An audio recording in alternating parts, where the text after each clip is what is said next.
Hi, I'm Mike Bush. I'm Paul New. And I'm Colleen Sterling. Welcome to Ask the A&Ps from AOPA.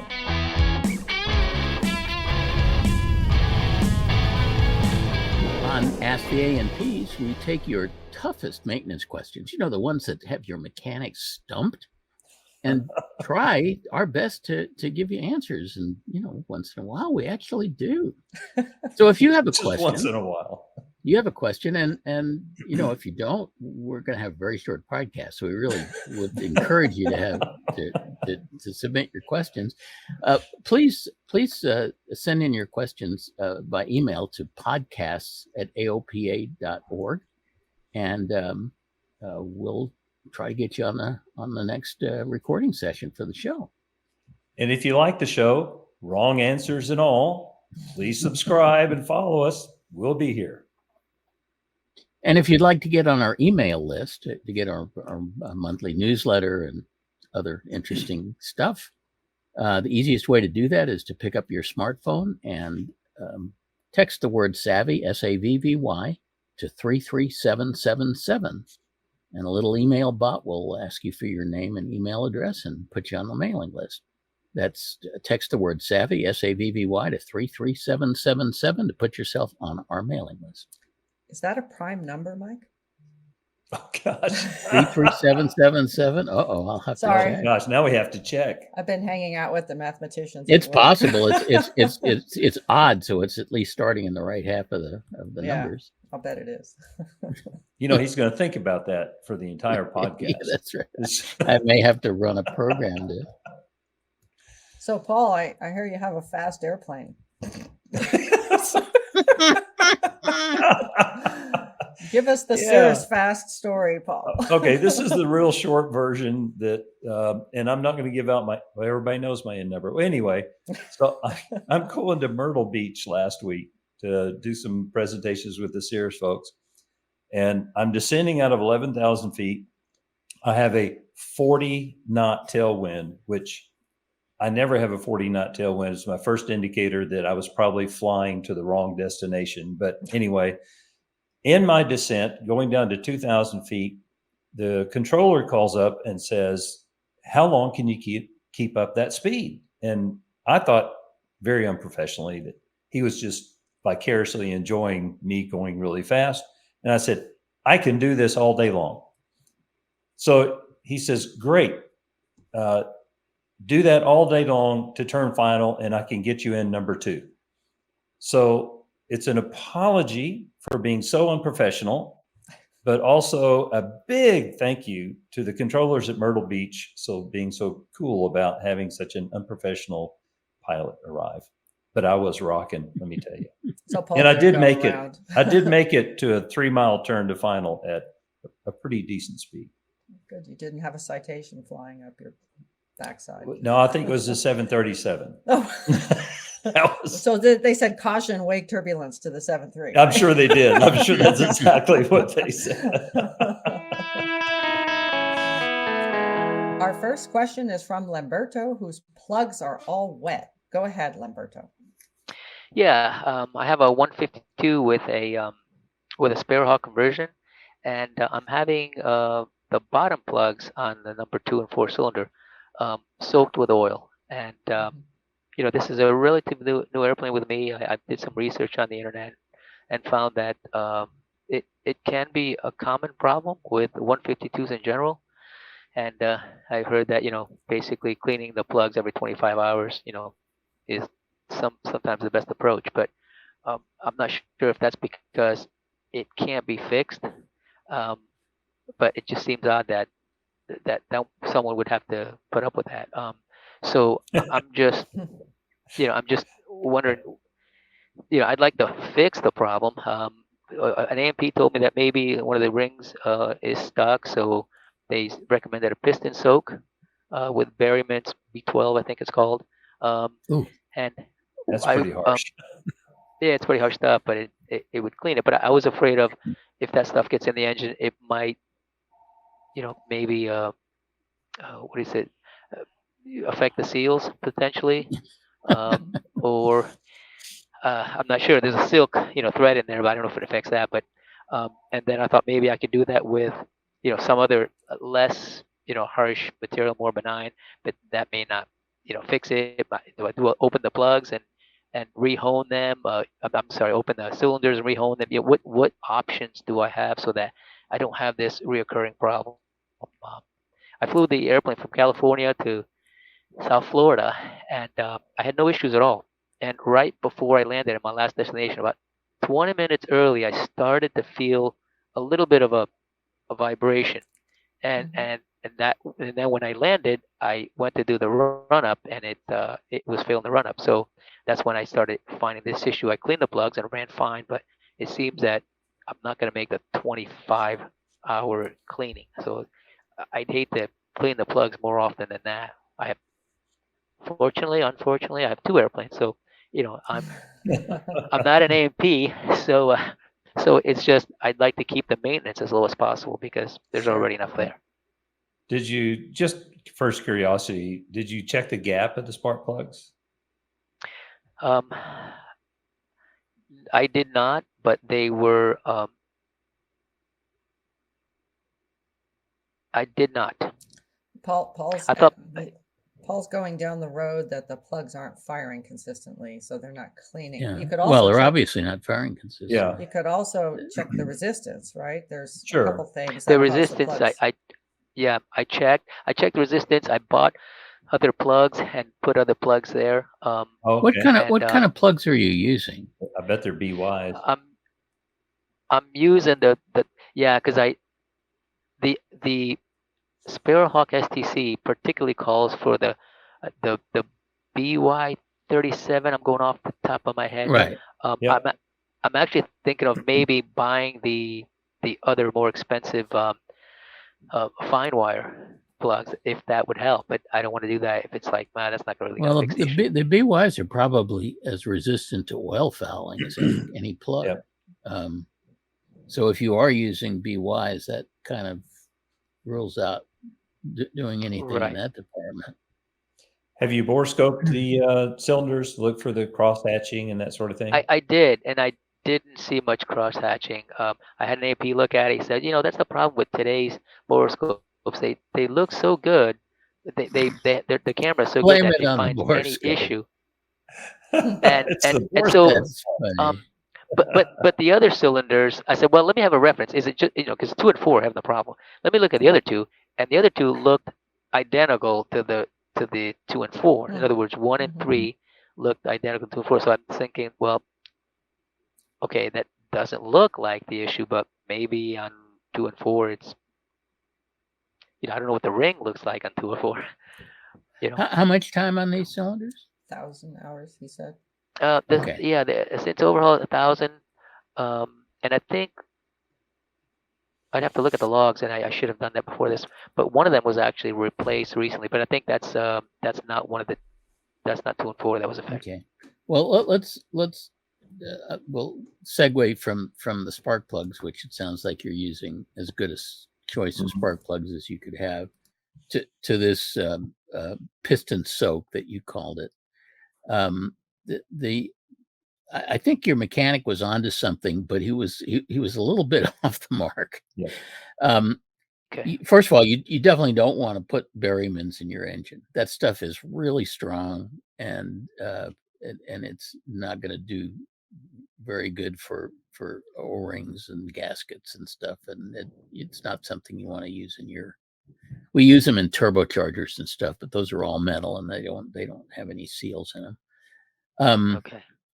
And soaking is not what we want Mhm. to accomplish, because what's messing the thing up, if it's remediable without pulling the cylinder off, is not something that's soluble in any solvent.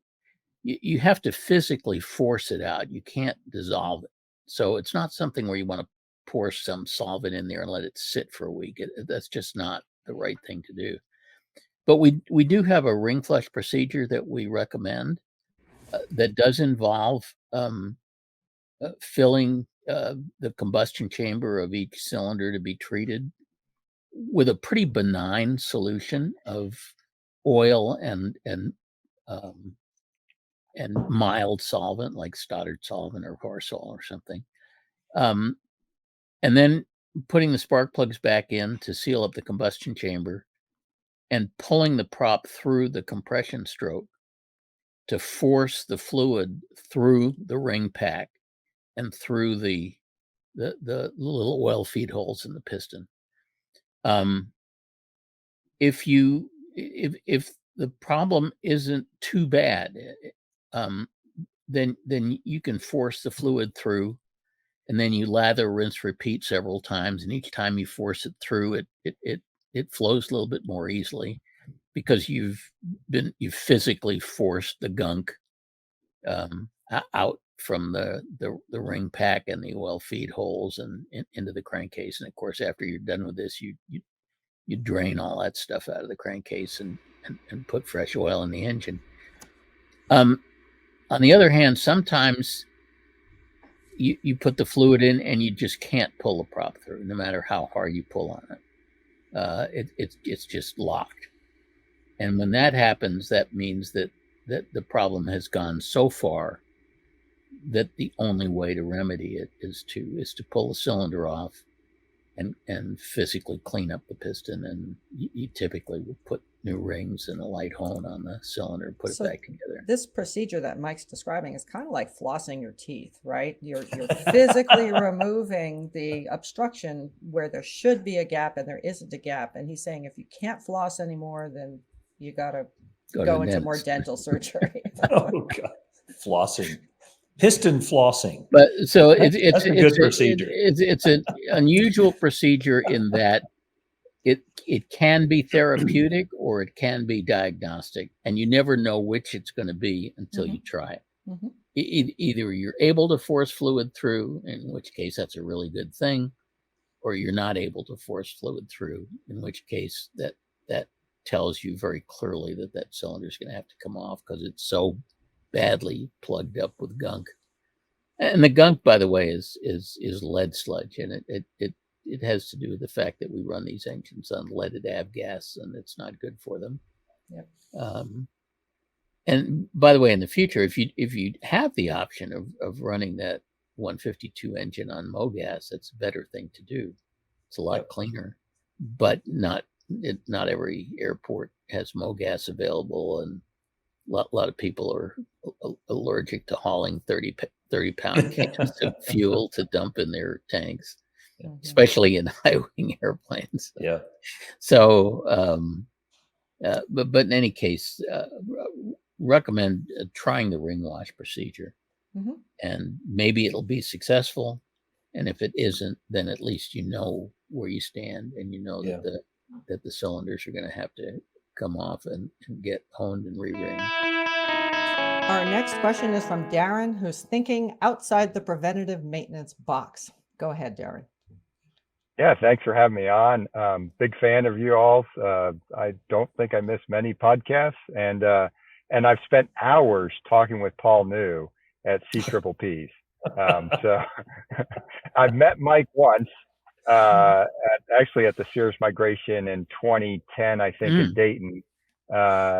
Didn't really have a long conversation with you, but I met you in person in Colleen. I look forward to when we can meet in person somewhere. But Oshkosh. Anyway, my question today, and just my background, right? So I've been a plane owner for going on 16 years now, and I do I do nearly all of my preventive maintenance items I'm allowed to do, and I assist on annual inspections over the last 3 or 4 years. But my question is, clearly if something is in the list of authorized owner PM items in the FAR, then it's allowed. However, and I've heard Mike talk about this a little bit, are there other items that fall into the same category for issues that are on the list? So for example, my classic one is, we're allowed to remove, clean and gap, and reinstall spark plugs, right? But technically, it's not listed in there. We're not allowed to do that with fuel injectors. And then, of course, in my view, those are about the same level of complexity, right? As a matter of fact, some could make the case that no, the fuel injectors are actually less complex. So anyway, that's my question. How do you guys read that? How do you look at that? Well, Mike has the answer, but I have to step in because I was at an eye renewal seminar one time. They had a bunch of pilots there. Long story, and this question came up, and one of the FAA FSDO guys was talking about this. This is probably 10 years ago. And he said, how many in the room change your own tires? And half the room raised their hands, pilots, and said, well, and what do you base that on? And he listed the same things that you did. And he said, well, I don't think you can legally do that because it says you can change the tire, but in order to change the tire, you have to remove the brakes, and that's not on the list. Therefore, you can't change the tire. Oy. And I just, my head exploded. I didn't know what to do with that. But then steps in some reasonable FAA legal people. But anyway, so just Mike has all the details of all that, but it's a representative list. Mike interprets it a different way. Well, it's not a matter of how I interpret it. Yeah. It's a matter of how Skip Averman at FAA Legal interpreted it before he retired. God bless Skip. I hope he's doing well, but because he was just one of GA's best advocates when he was working at the rulemaking division of the Office of Chief Counsel at the FAA headquarters. Before I answer your question, I feel compelled to suggest that regardless of whether or not it is considered preventive maintenance, it's not a good idea to clean your fuel injectors unless you know that there's something wrong with them because your engine monitor is telling you that you've got. But we have a lot of data on this, and cleaning injectors causes more problems than it solves. So it's not a good idea to do them prophylactically. I feel that's a conversation that Darin and I have already had. Probably we've had that discussion, and but it is a good example in terms of the question you're asking. Because prior to 2009, I think almost all of us thought that the regulation in this area, which is very, very clear, meant what it said. I mean, it seemed like, the list of 41 items that you're referring to is in Part 43, Appendix A. Paragraph C, and it starts off by saying that, the things on this list are the only things that are considered to be preventive maintenance, and then there's an advisory circular that makes an even stronger statement that says if it's not on the list, it's not preventive maintenance, and so we all kind of assumed that that's what the FAA meant.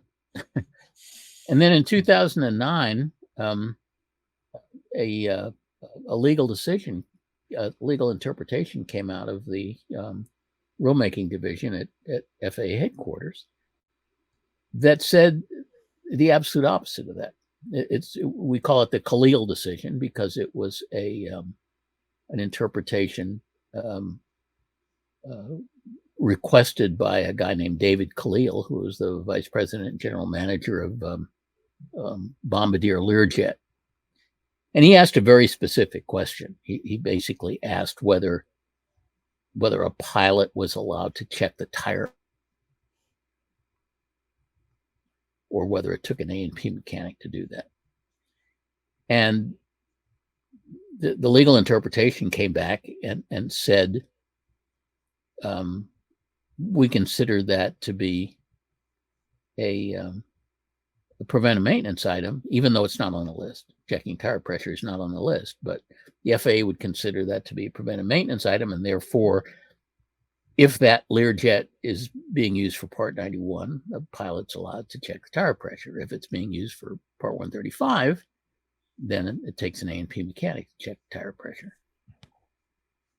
But the interpretation didn't stop there. It could have, and it would have been logical to just answer David's question. but it went way beyond that, and it said there are many tasks that the FAA would consider to be preventive maintenance that are not on the list, especially for small general aviation aircraft. And I'm trying to paraphrase this as best I can from memory. And it said the list, in Part 43, the list of 41 items should be thought of as an exemplary list, not as an exhaustive list. They're examples of things that the FAA would consider to be preventive maintenance, not a list of all the things that the FAA would consider to be preventive maintenance, even though the list itself says that it's exhaustive.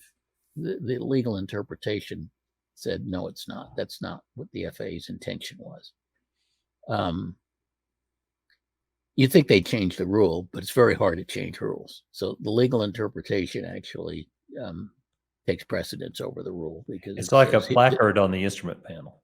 Yeah, this is what the FAA, this is how the FAA interprets its own rules. So that leaves us with a very, very fuzzy situation where nobody knows exactly what things the FAA would consider to be preventive maintenance or not. And if we're not going to go call the FAA at 800 Independence every time we want to do something and say, hey, is this okay? Which obviously would be ridiculous. We have to use our best judgment as to what the FAA would consider to be preventive maintenance. And I don't know of a single instance of an aircraft owner who performed any sort of a reasonable task on his airplane who got busted for it. I mean, that just doesn't happen. So it's kind of between you and your conscience. So let's think about it. I think your point is well taken that removing a fuel nozzle and soaking it in Hoppy's number 9 and putting it back in place is comparable in complexity and risk and so on to changing a spark plug. It doesn't involve complex operations. They both involve using a torque wrench. The torque on fuel injectors is more important than the torque on spark plugs, because fuel injectors have pipe threads, and if you torque them down too hard, which is a common rookie mistake, you're going to potentially crack your cylinder head. But I think cleaning injectors, as misguided as an activity as it might be, is probably one that the FAA would consider to be preventive maintenance. Again, nobody can say for sure. I used to but think it seems like a logical. I think you would be on pretty firm ground if somebody challenged you.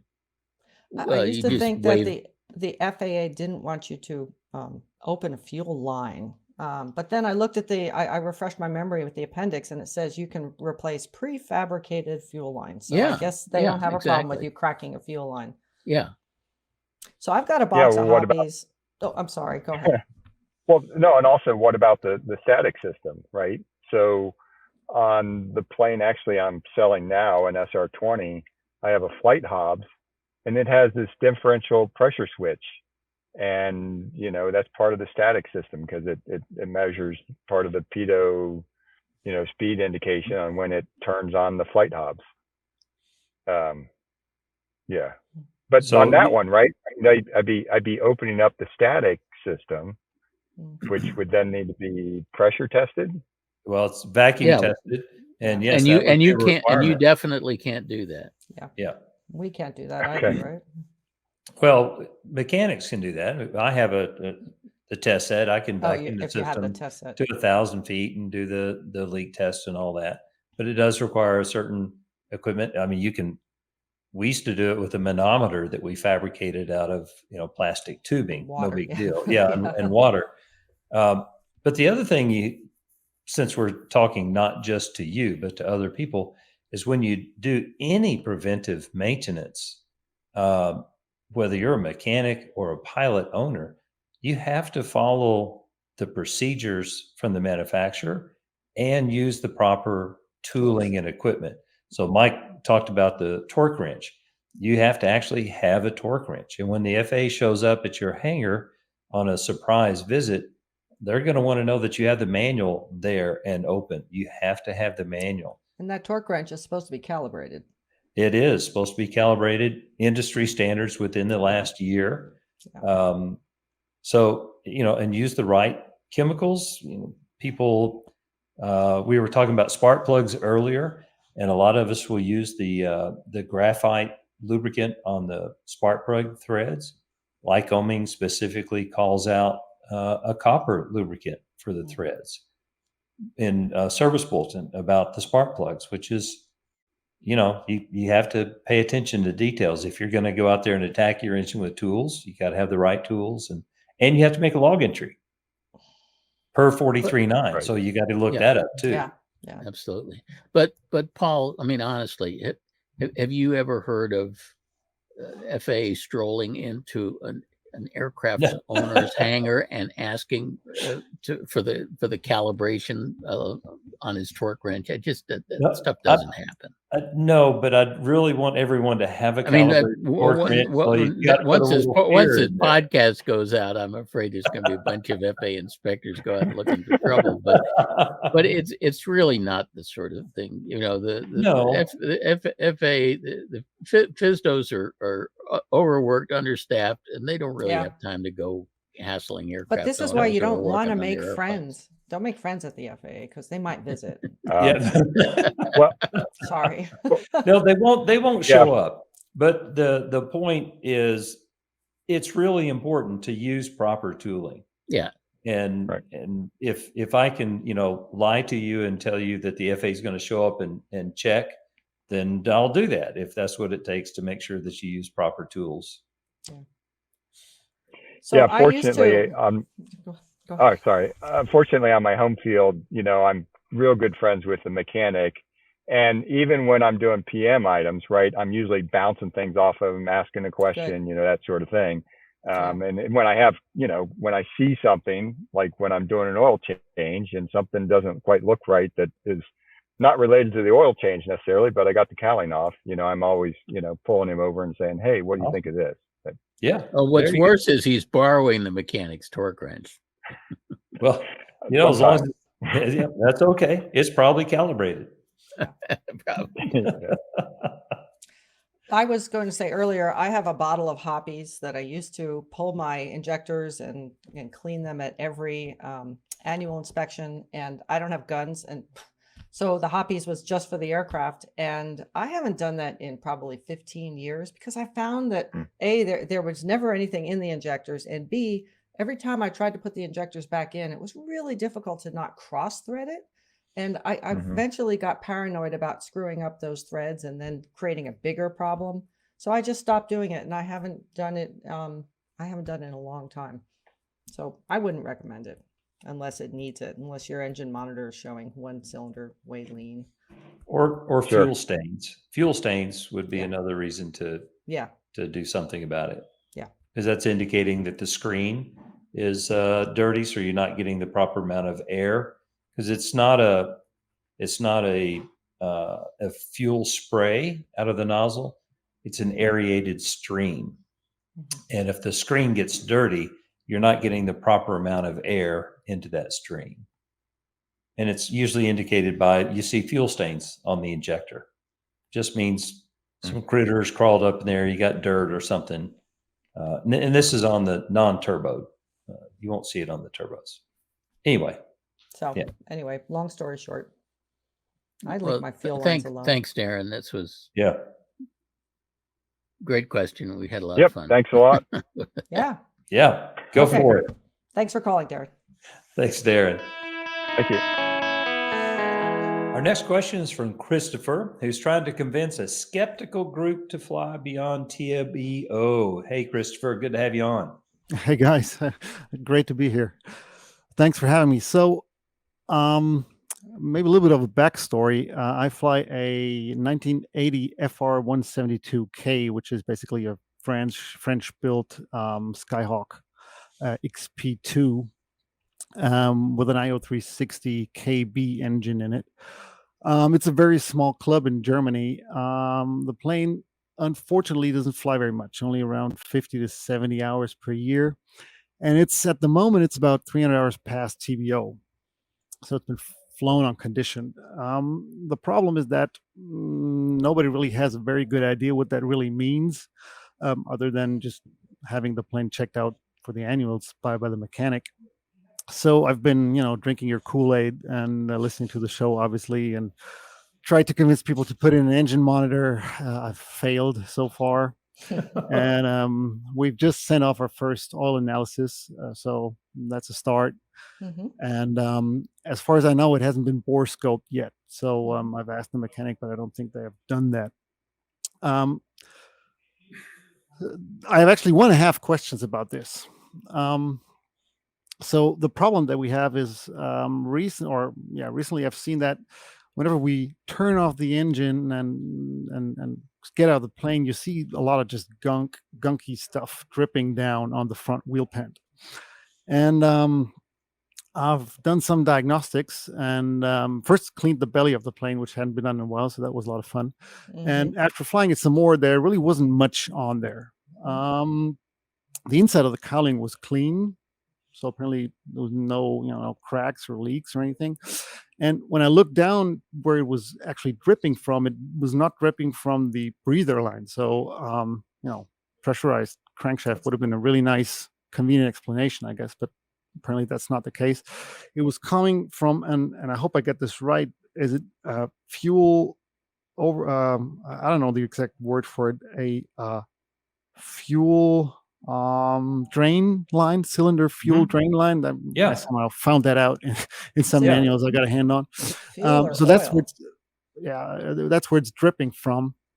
The plane doesn't really use a lot of oil, so it's a little bit hard to tell because in a flying club, obviously people tend to overfill it and then just wastes it. But it doesn't use a lot of oil, so I'm wondering, should we worry about this or just keep on flying? Well, go ahead, Colleen. You had the question. On what this had to do with going over TBO, but yeah. Well, what is it that's coming out of the drain? Have you identified? Is it if it's the cylinder drain, it should be primarily avgas. Well, it looks like some fuel oil mixture to me. So it is oily and gunky. It's not. Well, is there oil on the plugs? I mean, if the oil is coming out of the cylinder, it would also be pooling on the lower spark plugs. Oil's hard, right? If you get oil on your engine, it's all over the engine, and it's very difficult to figure out where the oil's coming from. I still would rather have an oil leak than we're talking about something different here, Colleen. It's not really an oil leak. It's oil coming out of the, as I understand it, out of the induction system drain. That's what she's saying. Which would mean that oil is getting into the induction system. Okay. And there's only one way I know of for oil to get into the induction system, and that's via the intake valve. The oil from the rocker cover is able to get between the intake valve stem and the intake valve guide and get sucked into the intake port, which is how it would get into the induction system. And this is a Continental IO360, so I believe it has intake valve oil seals, and it might be that you have a bad one, but you need to verify this for one step at a time. First of all, you need to verify that the inside of the induction system is oily, which it shouldn't be. And if so, then you got to find out which cylinder it is that's letting oil into the induction system, which you ought to be able to do with a bore scope by bore scoping the cylinders with the exhaust valves wide open and taking a look with the bore scope back behind the open valve to see whether the backside of the intake valve is oily. And if you find one that is, then you know it's the culprit. And if it's an intake valve oil seal, you don't have to pull a cylinder to resolve it. It's something you just pull a rocker cover and pull the valve springs and stuff, and you can replace it. But in terms of your going past TBO, so this really isn't a limiting in that terms. This is just a maintenance thing that you deal with. And Yeah, the oil consumption of the engine is acceptable. This is not a big deal. It's not an airworthiness issue. It's an irritant that's probably worth running down, but it's not going to make anybody fall out of the sky or anything. Yeah, the plane had 2 cylinders replaced way before my time. I don't know, 8-10 years ago. But I guess putting in an engine monitor would really be something that makes you feel more comfortable about what you're doing. Oh, it's way more than that. So now, since we try to, because we talk about engine monitors a lot, we really try not to bring it up too much because we're kind of known for that. But since you brought it up, Yeah, I think it's totally fair game. It's way more than just comforting. This is data that can and should be used, and it can tell you all sorts of things. Like, you're running past TBO, so there's a lot of things you want to be watching for, sticky valves, that sort of thing, and you can catch those in the engine monitor. But if you don't have one and something's not right, you have injectors that aren't nice and clean, you have spark plugs that aren't firing right, mags that aren't, oil that's fouling plugs, or sticky exhaust valves, that sort of thing, which is really one of the things you're going to be most concerned about. You can get some indications that those are coming way in advance and plenty of time to resolve the issue, because cylinders are just accessories and you can deal with those. And as long as you're monitoring those conditions, that engine can go a long, long time. So this might be a stupid question, but in terms of bore scoping myself, do I basically just need fresh washers and a torque wrench? So if I pull the spark plugs out, I can replace those with fresh new ones and Yeah. I put them back in, and then just take a bore scope and have a go at it. Yeah. Yeah, and actually, we love it when aircraft owners bore scope their cylinders, because we tend to get better quality images from owners bore scoping than we do from mechanics bore scoping, because the owners tend to know a little bit more about what we're looking for. I think you'll have a lot of fun with the bore scope. But And, yeah, now that you can get a really, really high quality bore scope for about $250 US, which is less than that in euros, every owner really ought to have one. At least every maintenance involved owner ought to have one.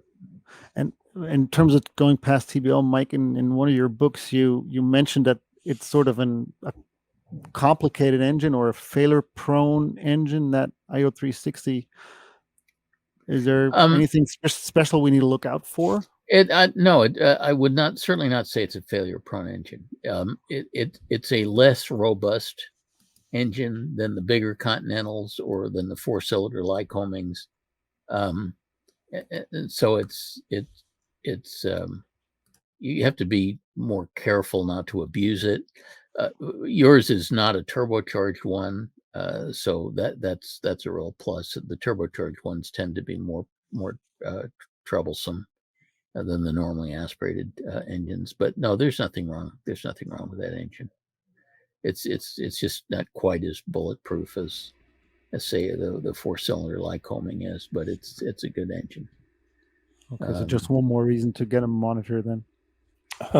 Yeah, although, look, in fairness, and nobody's a bigger proponent of engine monitors than I am, but the engine monitor would not help you find out where this oil is getting into your induction system. The engine monitor gives you a terrific amount of really useful data about combustion in the engine. Mm-hmm. But things that are not combustion related, it's probably not going to tell you much about. They don't leap tall buildings in a single bound. Yeah. They're They great, come- but they don't do everything. They come leave close. short. They leave short buildings in 2 bounds, right? Yeah. They can jump over a hangar, but maybe not a high rise. So I'm just curious about a couple of things. First of all, where in Germany are you guys based? I used to live in Munich for a while, so I'm just curious. Okay, in Heidelberg, actually, close just south Beautiful. of Frankfurt. Yeah. Uh-huh. And just a little bit about it's nice that EASA rules now allow you to operate the engine on condition past TBO. Are the rules? You said that it was a little more complicated than in the U.S. Yeah, in terms of owner maintenance, I think you really need to find a mechanic that helps to steer you through the legalese of the regulations. It's a little bit more complicated, but you are allowed to do certain things if you find a mechanic that signs off on it. Oh, so you're saying it's all changes you're saying owner perform Yeah. preventive maintenance is a little more complicated under EASA, Yeah. but not necessarily the running past TBO part, right? Exactly. Yeah. Okay. If got it's it. it's a non-commercial operation, it's really no problem to run past Because TBO. isn't it Australia where they won't let you run past TBO? There are a lot of countries where Yeah. where they won't. Right. I think South Africa may be one too. Yeah. Wow. Well, Oh, well. Yeah. Great At question. any rate, again, if oily stuff is coming out of your induction system drain, you need to kind of verify that there's oily stuff in your induction system. It shouldn't be. It should just be fuel. And if you do verify that the inside of your induction system is oily, then I would go take a look at all of your intake valves with a bore scope and see if you can find one that's oily on the backside of the intake valve, and if so, you kind of know what you have to do. Okay, it's comforting to know that it's not a major issue. It's maybe more of a hassle. It makes just a lot of mess. And if you have passengers or people coming up to the plane, they will just, look at you. Yeah. Sort of funny because it really doesn't look very good. See, we really like to see problems like this, diagnosed by gathering data, things like inspecting things and sticking bore scope in holes, and rather than we had a previous caller that was having a problem with a Taylor craft, and they changed just about every bolt-on part of the engine, and that's not the way we like to see problems diagnosed by changing parts. We like to see it done in a less invasive way. Yeah, I'm a doctor, so I know where you're coming from. Yeah, it's kind of like we don't like to Yeah. go to surgeons first. We like to go to radiologists first, right? Yep. Yeah. Oh no. Evidence-based medicine. Yes. Of course, you like to see us go to surgeons first because then the anesthesiologist gets paid. So, Well, so for going past TBO, I would just tell your partners that an engine monitor is way less expensive than an engine new engine. overhaul. That's Yeah. right.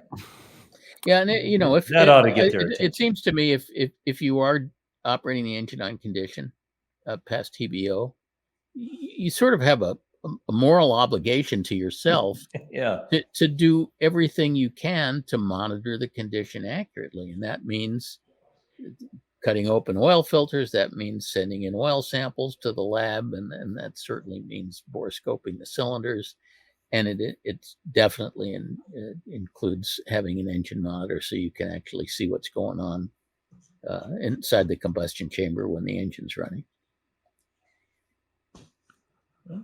Okay, I'll do my best. All right. I'll be Sounds good. Good luck. Good luck with that, Christopher. Thanks, Christopher. Thanks so much for having me. Thanks for all you do, and thanks for being on bi-monthly now. That was thrilling news. Very excited you. about that. We're going to see how it goes. Thanks so much. All right. We'll see ya. Bye-bye. Auf Wiedersehen. Our next question is from Callum, who is smelling fuel where he shouldn't, or maybe when he shouldn't. Go ahead, Callum. Hey guys, thanks for having me on. I have a interesting situation that I'm hoping you can help me troubleshoot maybe.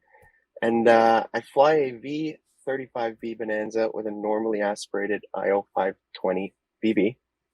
And what happens is when I take off and I get to cruise and I transition from rich of peak to lean of peak, for about 10 to 15 seconds, I smell fuel in the cabin. And then it goes away and it doesn't show up again for the whole flight. So I guess I'm trying to figure out, how can that be even related to leaning and the possibility of smelling it in the cabin, and hoping you guys have some ideas of how to troubleshoot it and stop it from happening. I did send in some pictures of my gammy injectors, which 3 of the 6 tend to have a fair amount of leaking going on, but I still can't understand how that would be related to just, leaning the mixture. The fuel pressure obviously drops to a lower range, but if you guys have any ideas, it would be appreciated. Did you go look back at the throttle body where the mixture control is? No. Back on the back of the engine, there's a lever, and your mixture control is there. And I've seen those leak even from near the fuel pump. And as you move the mixture lever, it makes changes in that system. And mechanical. We have mechanical shaft that can open. And it can put out a significant amount of fuel. So I would take a look there. Hey, Callum, you didn't happen to buy this Bonanza from Tom Haynes of AOPA, did you? The reason I ask is because Tom had exactly this same symptom in his Bonanza some years ago and talked to me about it. Oh yeah, well, I bought this 2 years ago, and at the time it was the engine had 2,500 hours, so this engine has about now has 350 hours and about a year and a half of use. It would and be those are right new gammy if injectors. this was Tom's. So what was the solution for Tom? Yeah, what was Mike? Tom's Well, solution?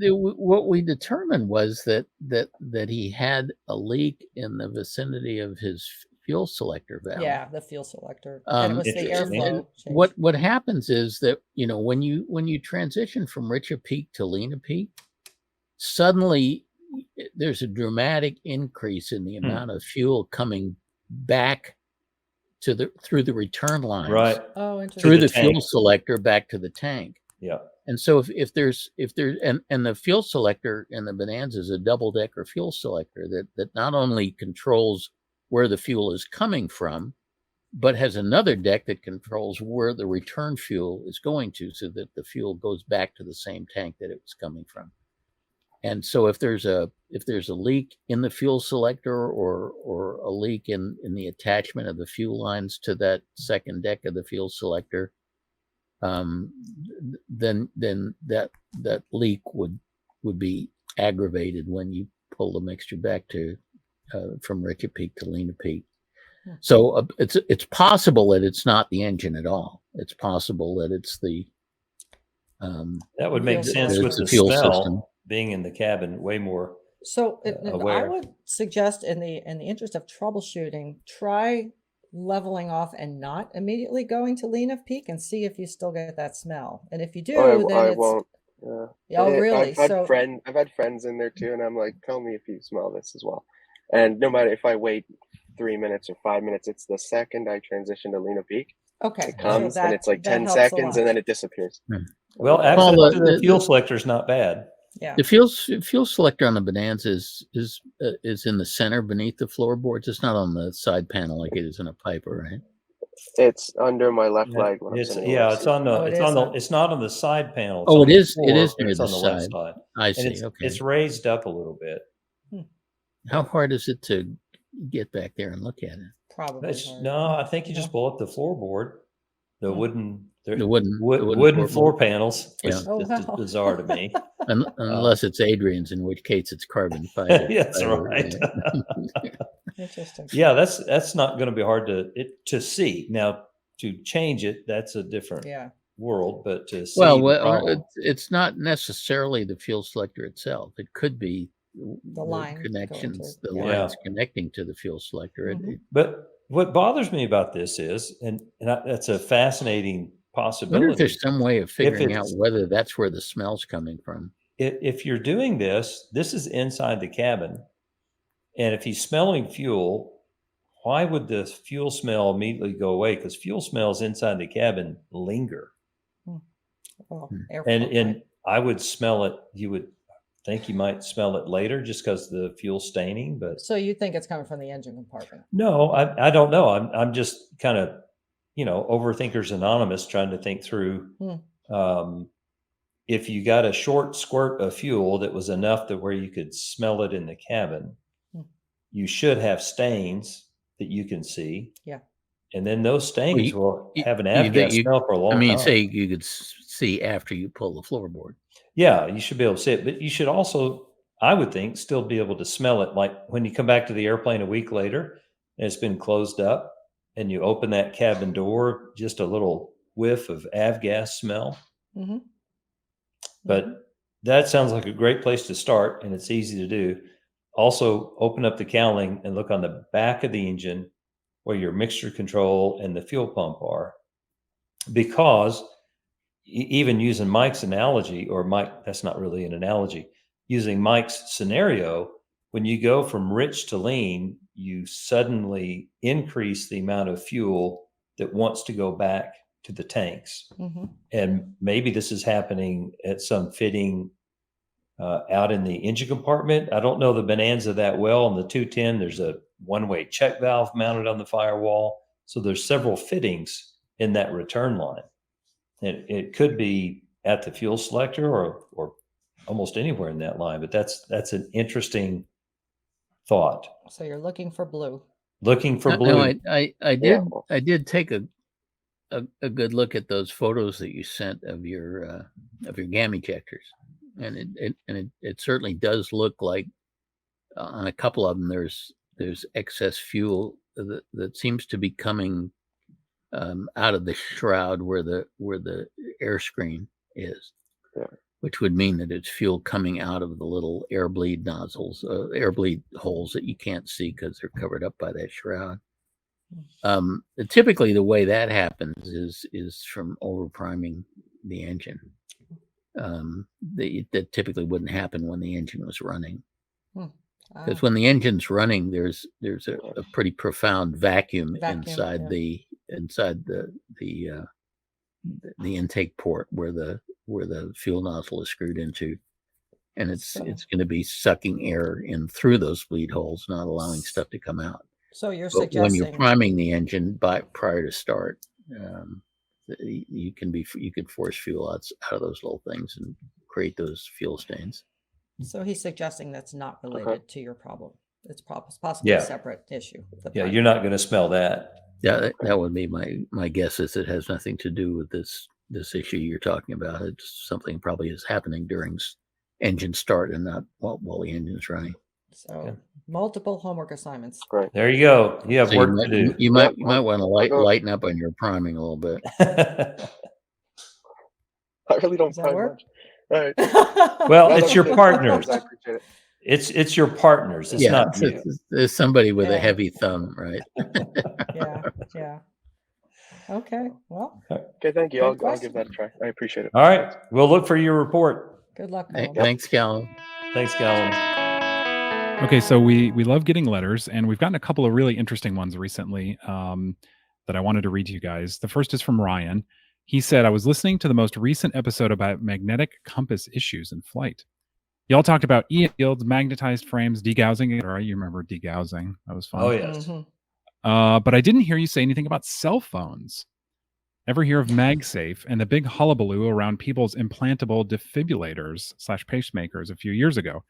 If you put the back of your iPhone up against steel, you'll feel it stick. Also, many phone cases have magnets in the back of them for attaching to credit card holders and other accessories. I had a similar issue in flight with my compass a while back and realized I had set my iPhone on the glare shield. After a couple of minutes of Wow. scratching my head, I should have had a V8 moment, moved my phone off the dash, and lo and behold, my compass worked again. Could this user have recently gotten in the habit of setting his phone on the glare shield and maybe having a magnetic iPod mount? Wow. Interesting. Yeah, but if you remember, cool. his compass worked on the ground, but didn't work in Mhm. flight. But the Yeah, electronics and a didn't lower work. RPM, and also he's Yeah. an engineer, and I feel like he's probably like Thought of that, created. But that is Yeah. an interesting notion because Right. we do have magnetic phones and we don't think about them being magnetic. Yeah. But I never put mine up there because it's too hot, right? It would overheat Yeah. pretty Yeah, quickly. yeah. So Yeah. That's true. anyway, Nevertheless, it's you got to Good think idea. of those things. Yeah, Mhm. absolutely.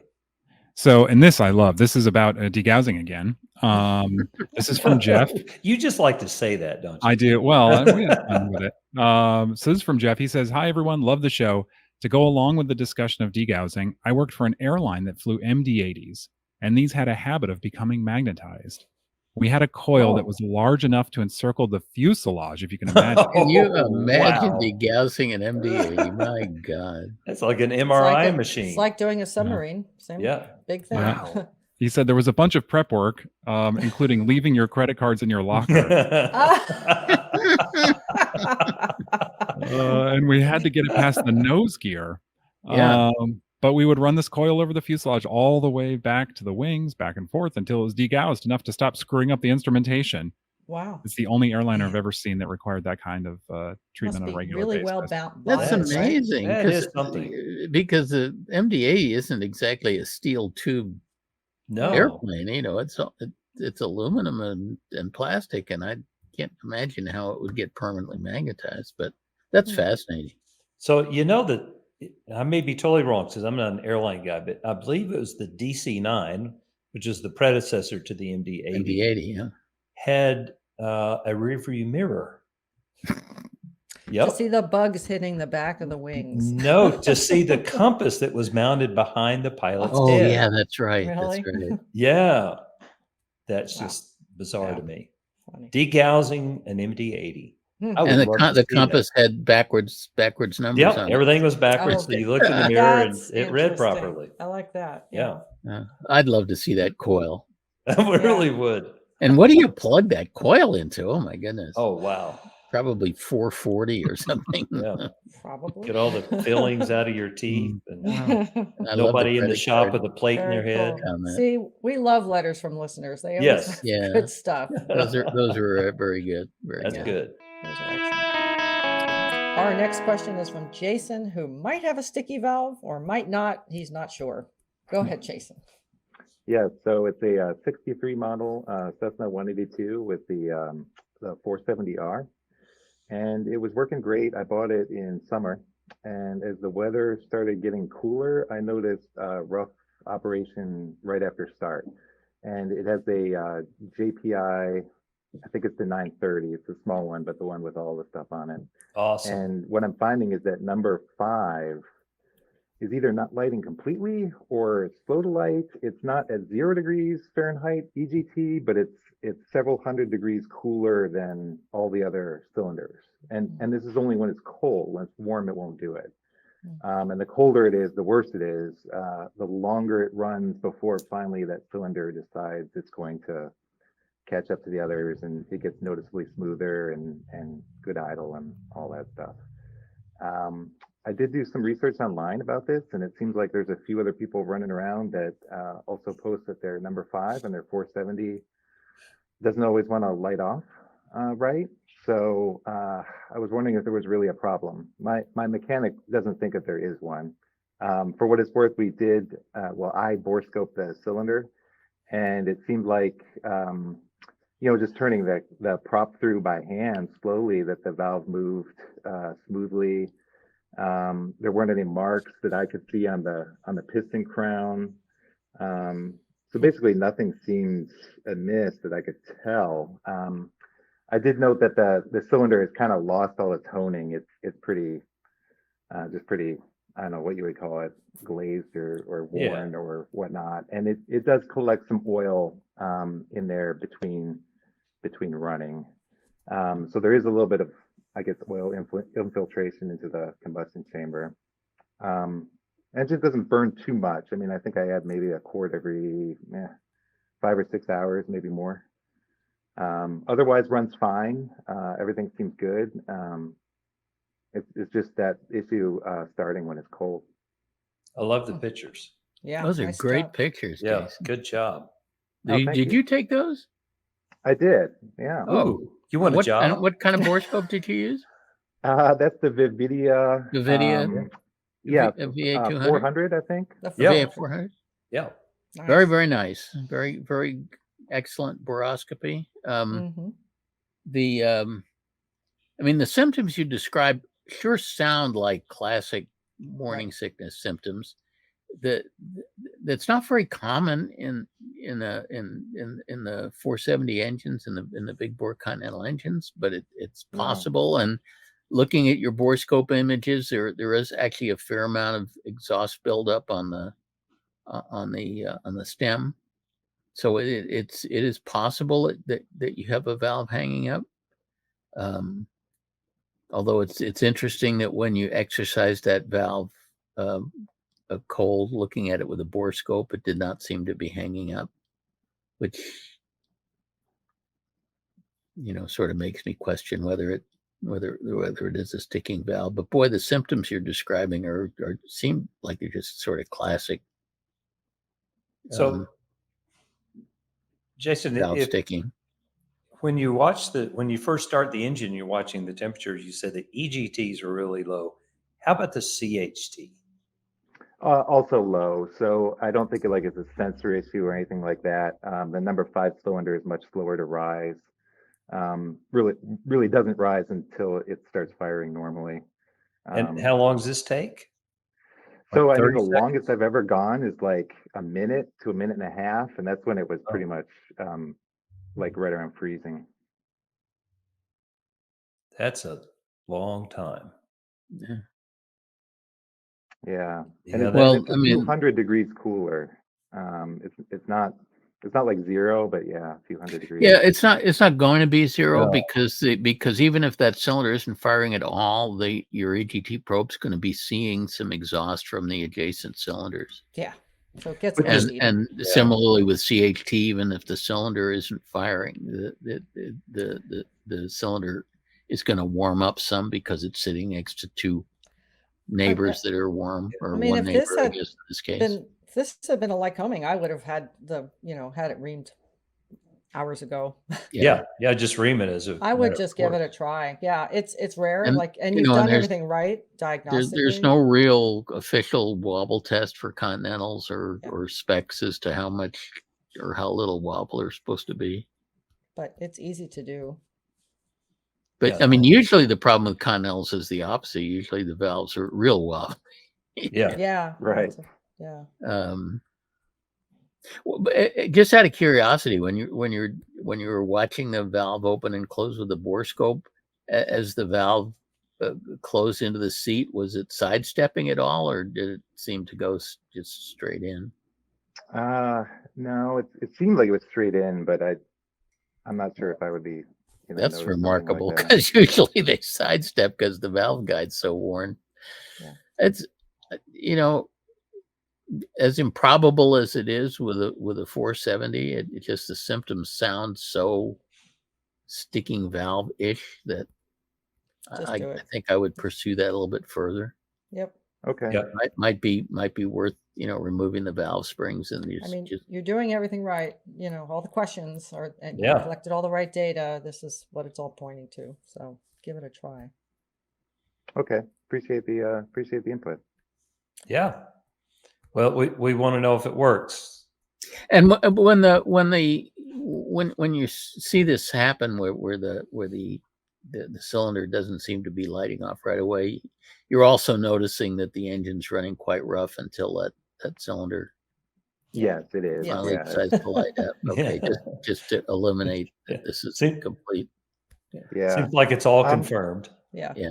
And it has been going on for a long time because I purchased it in, like I said, summer, and I asked the previous owner, like, have you had it from? And he said no. But then I looked at the KPI data, and yeah, he had. Yeah, yeah. I guess he just hadn't noticed. But I know there's nothing nefarious about it. But The engine monitor doesn't lie. That's right. Yeah. Yep. My question is the 470 an interference fit?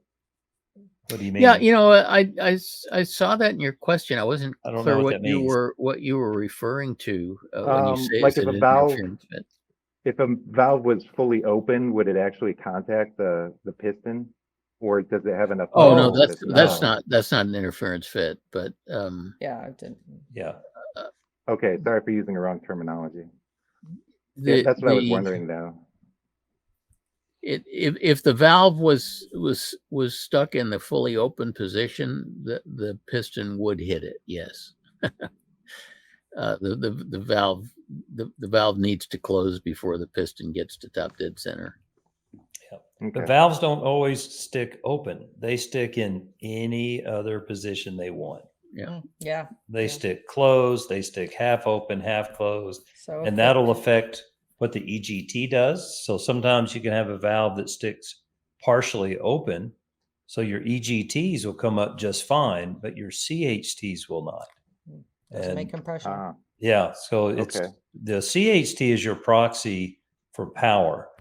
And if your EGT is looking good, but CHT is not coming up and it's running rough, then that's another way to look at it because Yeah. EGT is not always going to be the indicator. So if it sticks all the way open, your piston gets it. Yep. And if it sticks all the way closed, your push rod gets it. So Yeah. no free lunch Yeah. here. So probably need to check the push rods and everything too, right? You to said make you sure did, but nothing- you might want to, Yeah. while Well, just the tube. Yeah, when you've got the rocker arm off to ring the valve, you're just Pull going the to slide the push rod tube, not the push rod tube, the push rod, lay it on the table and roll it, make sure it's roll straight. it. Yeah, that's pretty Okay. simple. Yeah, Yeah. and then you'll be able to see if the valve seems to move smoothly in the guide, Yeah. or whether you need Yeah. a mallet to move it. That's not a good Right. sign. Yeah. Yeah, it should move very freely and Yeah. even have a little bit of a wiggle to it. Yeah. Yeah. It'll be Okay. interesting. I think you'll find it kind Yep. of fun, actually. Yeah. It's kind of fun engine maintenance. There you go. Okay. There, Well, go have some fun, Jason. Your yeah, permission good. to go have fun. Good luck, Go- Thank you very Jason. much. Go I wiggle a appreciate it. valve. Go Thanks wiggle for a the valve. question. Bye-bye. See you, Jason. Well, that's a wrap on another podcast. What did we get right? And more importantly, what did we get wrong? We never get anything wrong. Paul does. Oh, I do. I'll be the guy. We would all love to hear from you. Please keep sending us your tricky questions and see if you can stump us. The questions and comments can be directed to podcasts@aopa.org. We'll see ya. Bye bye, everybody.